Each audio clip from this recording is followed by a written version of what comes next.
Hello and welcome to Nothing But the Truth. As Prime Minister Modi's government completes its first week in office, we look back on the last 7 days with one of its most important senior ministers, the Minister for Law and Justice, Communications, Information Technology, as well as one of the official spokesmen of the government, Ravishankar Prasad. Mr. Prasad, let's start with the ordinance passed by your government to amend the TRAI Act. Given that an ordinance is only permissible when there's need for immediate action, and secondly, given that Parliament is due to meet in less than a week's time, how does your government justify passing an ordinance? You're absolutely right, Karan. It is not an ordinance simpliciter. The individual is more important. Nripan Mishra is one of the most outstanding officers.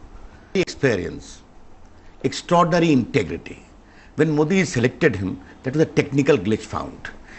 Unlike TRAI in Competition Commission, other regulatory bodies, there is no prohibition. That has been lifted, that's all. I'll come to Mr. Mishra in a moment's time, but let me first pursue this point about the ordinance. As you know better than me, an ordinance is only permissible when there's need for immediate action. Now, this act is 17 years old. You could have comfortably waited a week or 10 days till Parliament met, handled the amendment through Parliament, rather than misuse an ordinance. That's what I'm asking you. Why misuse an ordinance when you don't need to? It is not a case of misuse at all. Narendra Modi, as the Prime Minister, is going to go from day one. He needs a secretariat. He needs a principal secretary. And he selected the best man possible, Nripan Mishra. But he couldn't wait a week to do it in Parliament and do it through a bill rather than an ordinance? It will be done in the Parliament. Eventually. It has to be done. Because it was an emerging situation. Because the man must be appointed properly. You're saying to me that the Prime Minister's need for a principal secretary on day one was greater than his concern whether this should be done through an ordinance or through a bill? No. The point is very simply. Once Mr. Mishra has to be appointed, there is an emerging situation that the technical glitch, if at all I call it, must be removed. That's all. All right, let's come then to Mr. Nripan Mishra. As you yourself admitted, this ordinance has a single focus. It's been done specifically to facilitate Mr. Mishra becoming the Prime Minister's principal secretary. But that breaches the cardinal convention and principle that you never create a law with a single individual in mind. Yet you've done it here. The point is very simply, Mr. Mishra is there. Others can also follow. Remember, Mr. Mishra was TRAI chairman 8 years ago. In other things, it is not a provision is there. Suppose a TRAI chairman is there in the future. Therefore, these TRAI regulations have been brought on par with other regulatory bodies. Except that that's not fully the case, because the law that sets up the Central Vigilance Commission actually does have a similar condition debarring further employment. If you want to remove that bar, then do it across the board for everyone. No, for instance, in Public Service Commission, constitutional body, there is a bar. Why say that? Absolutely. Therefore, the so role... it's selective. No, the role of CVC, the role of Public Service Commission is different. TRAI is the regulator simpliciter, like your bodies like Competition Commission or other insurance regulatory authorities like that. All right. You think it's justifiable that it happened with just an individual in mind, but look at the implications for the autonomy of the regulator hereafter. You've now opened a window for future chairmen of TRAI to so tailor their decisions that they can try and seek favor with the government of the day and hope for a job. Now, there's nothing to stop the next chairman of TRAI taking decisions that favor your government in the hope that he'll get a job. That bar has been removed. I think that will not be a fair comment to make. In this law also 2 years bar is there unless there is exceptional circumstances. But currently, let me put it differently. There is a cooling period for finance secretary, for banking secretary, for defense secretary. By that logic, you will see that people will favor a company as defense secretary to become an officer in that company, for finance secretary. I think we need to trust institutions and also individuals.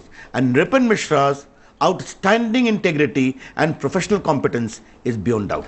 I have no question about that. Mr. Mishra is an outstanding individual, but the reason this is a fair, not an unfair question, is because someone like Mr. E.A.S. Sharma, a very famous former Power and Finance Secretary, has had this to say about your amendment. He says it is highly undesirable for any government to dilute this statutory provision. It will be sending a negative and undesirable message. That's the message he thinks you've sent out.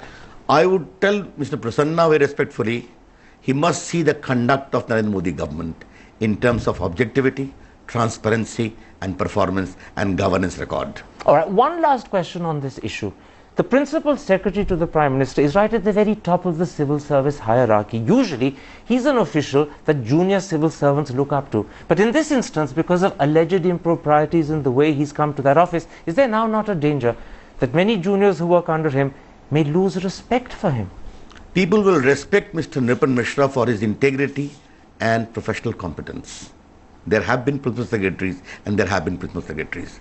Ultimately, it is the moral stature of the man, which is a combination of his professional capabilities and integrity, which marks the respect or disrespect. His moral stature above dispute. I grant that. I'm simply saying that the manner in which the Prime Minister has appointed him has put him in an invidious position. I differ with you, Karan. That's all. Right.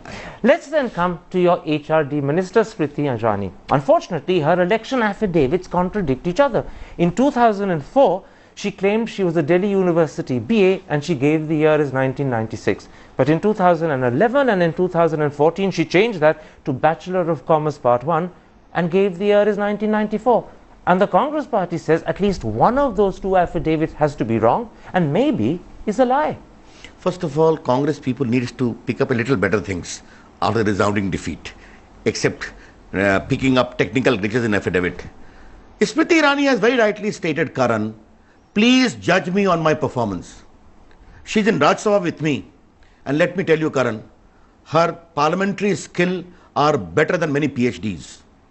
Her political activism and understanding is outstanding. She gave a run for money to Mr. Rahul Gandhi, you very well know it. But you misunderstood my question. No, I did not. I'm not questioning her credentials. I'm not questioning the fact that she doesn't have a degree. I'm not saying, therefore, she shouldn't be HRD Minister. I'm simply questioning that her election affidavits contradict each other to such an extent that one of them has to be A, wrong and possibly a lie.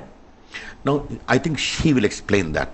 And she has explained that she lost these elections. Two of them are completely right. If in one there may have been some inadvertent from 94 to 96, maybe that can be, but I don't know the details of it, to be very honest to you.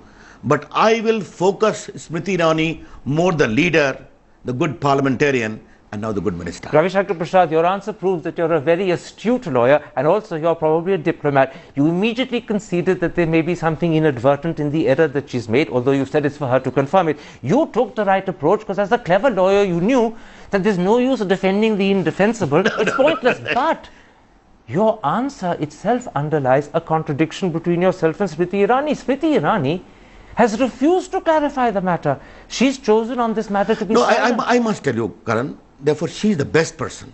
I own, because you specifically said 94 and 96. Therefore I said... And one other thing. Yes. Bachelor as opposed to Bachelor of Commerce Part 1. Come on. If I say in lighter vein, there have been politicians who were non-matriculate but rose to become great politicians. But you see,